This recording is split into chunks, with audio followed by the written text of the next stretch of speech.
Bore da, a chroeso chi yma i'r gell yn lôn y ffwd unwaith eto.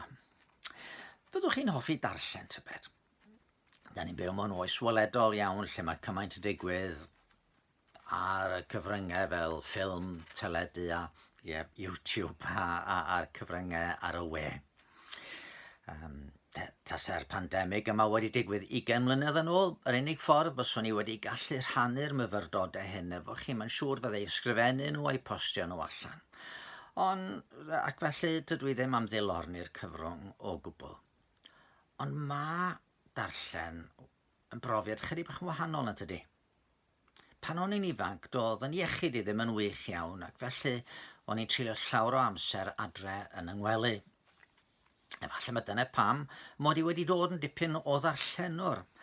Mi oedd llyfrau'n dod i lenwi yr oriau hir pan do'n i'm yn cael mentro allan. Fedrai'm cofio amser pan nad oedden nhw'n rhan o mywyd i mewn gwirionedd. Oedd yna llyfrau nodi a Rupert Bear a ryw hanes yn Gymraeg am Loti Lwyd. Dyna'r llyfrau cyntaf dwi'n eu cofio nhw. Ond wrth gwrs wedyn bydd oes na rei eraill i lenwi'n amser i. O'n i'n hoffi llyfrau ffeithiol ac yn mwynhau darllen nhw. Ond o'n i'n fuan iawn wedi dod i fwynhau ffuglen. Gallwn ymgolli mewn stori dda, ac o gael stori dda, yna o'n i am i darllen i gyd o'r dechrau'r diwedd. Do'n i ddim yn un o'r bobl yma sydd, os gewch chi hanes rhyw stori detectif, mae yna rai pobl maen nhw'n cymryd cipolwg ar y dudalen ola i weld pwy sydd wedi cyflawni'r drosedd. Do'n i byth yn gwneud hynny, oherwydd o'n i'n mwynhau darllen yn ara deg, ceisio pigo i fyny cliwiau ar y ffordd a dyfalu pwy oedd y dihiryn. Oedd na fwynhad o weld y darlun cyflawn o ddarllen y stori gyd. Doedd yr un peth yn wir wrth i mi ddarllen ambell i gofiant. O'n i'n gwybod fod Hilary Tenzing enghraifft wedi llwyddo i ddringo Everest. Ond pan ges i afel ar y llyfr oedd Sir John Hunt wedi sgrifennu The Ascent of Everest, a dechrau darllen fanno. Oedd na ryw werthfawrogiad llawer mwy yn dod. O'n i'n synnu enghraifft i ddeall bod nhw wedi dod fel tîm draw i fynyddoedd Eryri ddim yn bell o fan yma i ymarfer dringo cyn mynd allan. Ac wedyn, ar ôl mynd allan i taith hir nhw a gosod i fyny'r gwahanol wersylloedd, ymgais aflwyddiannus Charles Evans a'i gydymaith i gyrraedd y brig y diwrnod cyn i Hilary a Tenzing lwyddo. O darllen y cyfan yn gwneud i mi werthfawrogi y gamp ddaren nhw i chyflawni mewn gwirionedd. Hynny di, mae darllen yr hanes i gyd yn gymorth. Pan da ni troi at y Beibl, da ni'n gwybod bod hwn yn lyfr. Mae llawer o bobl yn gallu pigo i mewn ac allan ohono fo. Ond tydi llawer o bobl ddim yn gwerthfawrogi y ffaith bod yn un stori fawr o'r dechrau i'r diwedd. Mae yna storiau sydd fel petai nhw'n sefyll ar eu pen eu hunain wrth gwrs, a da chi'n cael hanesion difyr a diddorol. Mae hanes Joseph, rhamant stori Ruth, Daniel yn ffael llewod, Dameg y mab a Fradlon neu Samaria Trigarog. Maen nhw i gyd, wrth gwrs, yn storiau da ni'n gallu darllen ar ei pen ei hunain. A mae yna lawer, wrth gwrs, wedi dweud, wel, ie, y Beibl yn llyfr diddorol, ond pobl y Testament Newydd ydy ni. Y Testament Newydd ydy'r darn pwysig. Neu hyd yn oed rhannu o'r Testament Newydd, rhai pobl yn dweud, wel, y bregaeth ar y mynydd ydy lle dwi eisiau treulio fy amser. Ond ydy hynny'n ddigon tybed?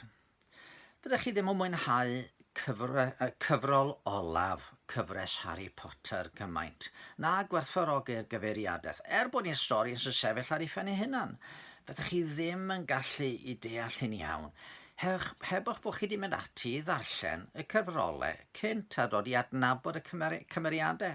Harry, Ron, Hermione, Snape, Voldemort ac yn y blaen. Pwy fyddai'n bodloni ar weld golygfa o ddiwedd ffilm enghraifft o un o straeon Hercule Poirot, lle mae o wrth i'n egluro beth sydd wedi digwydd. Chi eisiau gweld y ffilm i gyd? Neu golygfa olaf ffilm James Bond neu Pride and Prejudice? A felly, fedrwch chi ddim wir gwerthfawrogi hanes Iesu Grist heb i osod o yng nghyd-destun y Beibl cyflawn a sylweddoli mae fod i canolbwynt y stori fawr sy'n dechrau efo creu'r byd yn llyfr Genesis ac yn dod i'w gyflawniad gyda'r greadigaeth newydd a Iesu hun yr oen a laddwyd yn oleuni i'r Jerusalem newydd yn niwedd llyfr datguddiad. Yn wir, fedrwch chi ddim sylweddoli ar y cad enw Iesu yn y llyfr hwnnw, y llew o lwyth Jwda, yr oen a laddwyd, heb eich bod chi'n gwybod rhywbeth am hanes Israel a'r drefn o Aberthau oedd ganddyn nhw fan honno.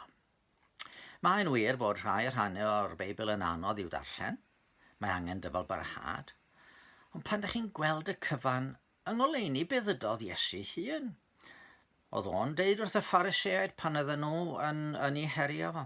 Dych chi'n chwilio ar ysgythyrau oherwydd tybio rydych fod i chi fywyd tragwyddol yn ddyn trwy.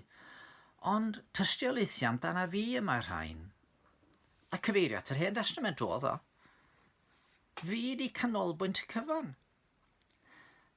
A pan welwch chi fod llyfr Leviticus yn helpu ni ddeall pwy ydi Iesu a be nath o, yna fe synnwch i'r fath undod sydd drwy'r Beibl i gyd. Yng nghyfraith Moses fe welwch chi gymaint da ni angen gwaredwr. Yn hanes y brenin Dafydd fe welwch chi mor gadarn ydi addewidion Duw am Feseia fydd yn fugail i'w bobl. Yng nghariad Hosea at i'w wraig anffyddlon fe welwch drigaredd rhyfeddol Duw tuag at bechaduriaid. Ac yn Aberthau Leviticus fe welwch chi mae dim ond abedd Crist sy'n ddigon i'n gwaredu. Yn llythyrau Paul, fyddwch chi i ddeall ar y cad ac ystyr y groes. Ac yn llyfr datgyddiad, fe welwch chi y frwydr rhwng da a drwg, a da yn gorchfygu, a llawenydd di ben draw ydy'r addewid i ni ar y diwedd. Felly, mae werth i chi gael yr hanes i gyd, a mi newch chi werthfawrogi Iesu gymaint mwy. Mae yna bethau sy'n gallu bod yn helpu ni ddarllen y cyfan yn does. Wsnos i heddiw mae rhai ohonyn ni'n gobeithio dilyn cyfres o gyfarfodydd min nos yn edrych ar gwrs sydd wedi cael ei baratoi gan Gymdeithas y Beibl. Mae'n gwrs o ryw 8 wythnos sy'n cymryd bras olwg ar y Beibl i gyd. A na fideos, maen nhw'n Saesneg weithio'r modd, maen nhw'n para ryw hanner awr ac wedyn da ni'n cael cyfle i drafod a da ni'n agored i unrhyw gwestiwn. Os ydych chi a gawydd cwrdd efo ni, wel, cysylltwch efo ni ar dudalen Capel y Ffynnon ar y we. Mae'r cyfan yn digwydd ar Zoom, a mi newn ni geisio gwneud siŵr bod chi'n gallu bod yn rhan o'r drafodaeth. Ond yn y cyfamser, gaich annog chi, peidiwch bodloni a jyst bigo i mewn ag allan o'r Beibl. Ond gwelwch y cyfan fel cynllun mawr ag ogoneddus Duw i estyn ato ni yn ei gariad a'i ras. Tan eich bendith.